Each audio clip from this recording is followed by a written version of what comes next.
to be free. I want to be free. Yeah. My God. Tanghaling tapat. Nagka-climb ako sa stone. Big stone. Oh my God. We're here now. Okay. Ang pinakamataas.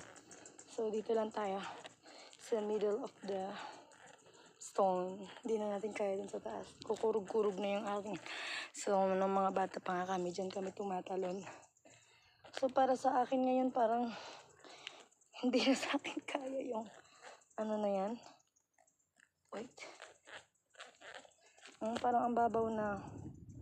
Kasi matangkad ako. Pag bata ka pa, kaya mo pa yan. Parang ang babaw na. So, tatawag namin tong libtong. Diba? Thank you for watching, guys. Yan, tinar ko lang kayo sa aming libtong. Ayan. See? At saka dun nga pala yung bangkawan. Dun nakatira sila Impay, sila Juby, mga taga-bangkawan nandoon. Sila Dakoy, dun sila. Tapos dito naman yung Villa. Dun yung Balikwatro. Sa likod nun, Cabana, Kabakungan. So, itong destination ko ay binisitahan. Binisitahan to.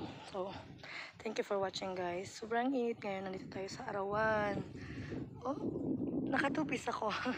Nakatupis ako. Tapos meron akong ano. Pag ginubad ko to. Okay, magmo-model-model na tayo. Yeah. Ito nga yung purpose. So, sobrang init. Wait. Mag-against the light ang pictures. Dito tayo sa hindi mainit. Ayun. And guys, thank you for watching. And please don't skip the ads. Nandito na nga tayo sa province. Maraming shell dyan. Tapos doon naman maraming isda. Okay. Busog ka dito. Tsaka dito naman sa bundok, maraming niyog, pili at saka mga gulay-gulay dyan. Hindi ka talaga magugutom dito basta hindi ka tamad. Okay? So, yeah. Taas eh. Dati kaya ko itong akyatin ngayon. Kinakabahan ako. Ayoko ibuhis yung buhay ko. Thank you, guys. Bye-bye.